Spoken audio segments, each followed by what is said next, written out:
क्या यूजीसी वाले मुद्दे पर घिर चुकी सरकार का यह एक पैंतरा भरता कि जो यूजीसी के मुद्दे पर ब्राह्मण विरोध कर रहे हैं, सवर्ण विरोध कर रहे हैं, उन्हें गुमराह कर दिया जाए?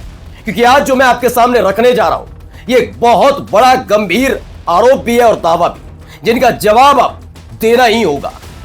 दरअसल जिस व्यक्ति ने अपने नाम के पीछे पांडे लिखकर शंकराचार्य पर गंभीर आरोप लगाए हैं, दावा है कि वो ब्राह्मण है ही नहीं, वो सिंह है, ठाकुर है। जी हां, ये दावा किसने किया, क्यों किया, ये तो है ही। और अगर ये असलियत है तो समझिए कि सरकार क्या क्या खेल कर सकती है, करवा सकती है। आज आपको यही खबर दिखाने जा रहा हूं। इस खुलासे ने हर किसी की आंखें खोल कर रख दी है। कल तक कांग्रेस पार्टी से सवाल पूछा करते थे कि आप अपने नाम के पीछे गांधी शब्द का इस्तेमाल कैसे कर सकते हैं, है ना? लेकिन आज इनसे पूछना चाहिए कि शंकराचार्य पर आरोप लगाने वाला वो आशुतोष पांडे महाराज जो भी है, वो क्या वाकई ब्राह्मण है या फिर ब्राह्मणों को गुमराह करने का खेला था? एक तीर से दो निशाना लगाने की तैयारी थी कि आखिरकार जब एक ब्राह्मण ही शंकराचार्य पर आरोप लगाएगा, यानी ब्राह्मण वर्सेस ब्राह्मण हो जाएगा, ब्राह्मण दो फाड़ हो जाएंगे और आखिरकार इन दोनों ही मुद्दे, शंकराचार्य वाले मुद्दे से लेकर यूजीसी वाले मुद्दे पर सरकार को राहत मिल जाएगी। क्या यह प्लान सेट किया गया था? क्योंकि सबसे ज्यादा आवाज अगर किसी प्रदेश से उठी यूजीसी को लेकर तो वो उत्तर प्रदेश ही है। अब ऐसे में सवाल उठता है कि जवाब दीजिए कि कौन है ये व्यक्ति, जवाब दीजिए इस पर क्या कार्रवाई हुई है, जवाब दीजिए इस बहरूपे, इस फ्रॉड के खिलाफ क्या कुछ हो सकता है। नमस्कार, मैं हूं प्रज्वल गौतम और आप देख रहे हैं बतकही चौक। सबसे पहले आज आपके सामने कुछ दावे रखने जा रहा हूं। यह दावा इसलिए भी जरूरी हो जाता है दोस्तों, क्योंकि ऐसे वक्त में जब शंकराचार्य वाले मुद्दे के बाद यूजीसी वाले मुद्दे पर सरकार घिरती नजर आ रही है। हम सब जानते हैं वैसे श्रमण वर्ग के ज्यादातर लोग इसका विरोध कर रहे हैं, जिसमें क्षत्रिय भी शामिल है और ब्राह्मण भी, लेकिन सबसे ज्यादा विरोध इसका ब्राह्मण समाज की तरफ से देखने को मिल रहा है। खासकर उत्तर प्रदेश के अंदर हालात कुछ ऐसे ही बनते नजर आ रहे हैं। कई जगह हमने नारेबाजी होते हुए भी देखी कि योगी तुझसे बैर नहीं, मोदी तेरी खैर नहीं टाइप के नारे। हमने मेरठ में नरेंद्र मोदी साहब का वो दौरा भी देखा जहां पर खास तौर पर यह व्यवस्था की गई थी कि कोई खलल डालने ना आए, यानी कि विरोध करने ना पहुंचे। इन सब चीजों की तैयारी कर रखी थी। अब ऐसे में क्या इस व्यक्ति के जरिए खेला करने की तैयारी की जा रही थी? क्योंकि आप सबने देखा कि शंकराचार्य पर गंभीर आरोप लगाने वाला आशुतोष महाराज जो लिखता है, गेरुआ वस्त्र पहनता है, भगवा पहनता है, वो अपने आप को आशुतोष पांडे बताता है। लेकिन क्या वो वाकई आशुतोष पांडे है या कोई और? दावा आवेश तिवारी का है। इनका दावा जो है, पहले वो पढ़िए। प्रातः स्मरणीय आदरणीय शंकराचार्य अभिमुक्तेश्वरानंद पर आरोप लगाने वाले इस व्यक्ति के चेहरे को गौर से देखें।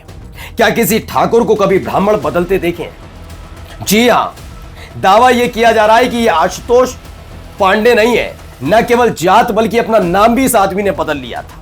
नाम क्या है इसका असली? आवेश तिवारी के मुताबिक इसका असली नाम अश्विनी है और यह पांडे नहीं, सिंह है, यानी इसका नाम है अश्विनी सिंह। इसकी करतूत पहले भी खुलकर सामने आ चुकी है। यह क्या क्या करता रहा है, कैसे कैसे करता रहा है, क्या क्या इस पर आरोप लग चुके हैं।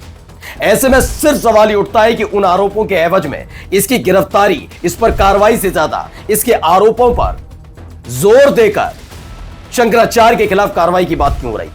यही नहीं, क्या ब्राह्मणों को गुमराह करने का मामला तैयार हो चुका था कि अगर मानकर चलिए एक क्षत्रिय समाज से ताल्लुक रखने वाला कोई व्यक्ति शंकराचार्य पर आरोप लगाए तो क्या कहा जाएगा? क्षत्रिय वर्सेस ब्राह्मण। अगर कोई दलित या फिर कोई पिछड़ी जाति से आने वाला व्यक्ति आरोप लगाता तो कहा जाता शंकराचार्य से चिढ़ते हो, यह होता। ऐसे में क्या प्रोग्राम सेट किया गया था? एक ब्राह्मण व्यक्ति ही अगर शंकराचार्य पर आरोप लगाए तो ब्राह्मण वर्सेस ब्राह्मण हो जाएगा और दो फाड़ ब्राह्मण समाज को कर दिया जाएगा। क्योंकि इससे पहले आपको याद ही होगा कि ब्राह्मण समाज से ताल्लुक रखने वाले बीजेपी के कितने विधायकों ने एक साथ बैठक की थी और उस पर आपत्ति किसी और ने नहीं बल्कि पंकज चौधरी जो मोदी शाह के खास है उन्होंने जताई थी। तो ब्राह्मण विधायकों की या ब्राह्मण नेताओं की या ब्राह्मणों की एकजुटता से बीजेपी डरती है, घबराती है क्या?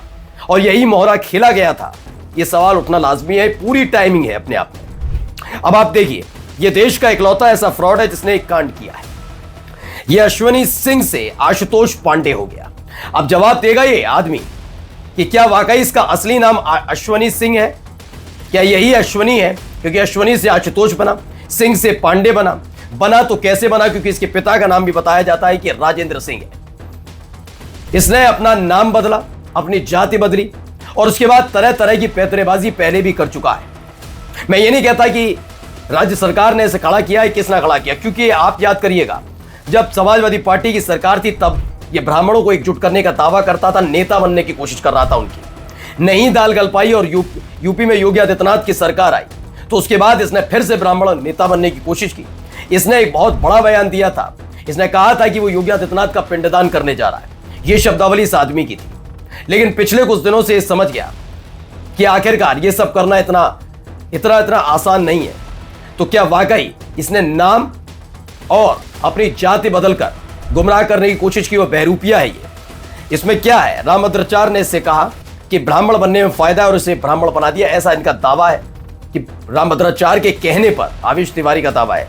अब देखिए, इस हिस्ट्री शीटर आशुतोष पांडे के ऊपर गौ तस्करी, अपहरण, 420 से लेकर बलात्कार सहित अलग अलग मामलों में 21 मुकदमे दर्ज हैं, लेकिन अब तक ये जेल की सलाखों के बाहर है। क्यों है ये आप समझ सकते हैं, बड़े नेताओं के साथ इसकी तस्वीर भी है। देखिए किस किस के साथ है, मनोज तिवारी के साथ, ओम बिरला साहब के साथ, इनके साथ इसकी तस्वीर नजर आती है। हाल ही में एक बड़े पुलिस के बड़े अधिकारी के साथ भी इसकी तस्वीर नजर आई थी। ये तमाम चीजें करता रहा है। तो क्या शंकराचार्य को बदनाम करने की कोई बड़ी साजिश रची गई थी? और क्या इस बहरूपी, इस फ्रॉड ने, जैसा कि दावा है इनका कि इसने नाम बदला, ये सारा का सारा खेल इस मोहरे के जरिए खेला जाना था? अभी तो कुंडली और भी खुलना बाकी है, लेकिन फिलहाल अगर ये है तो समझिए ब्राह्मणों को गुमराह करने का कहां तक खेला खेला गया और कैसे इसे अंजाम दिया जा रहा था। नमस्कार। This video is sponsored by Ram Group of Companies, co-sponsored by Nature House and Bhaiya Ji Silver Coated Ilachi.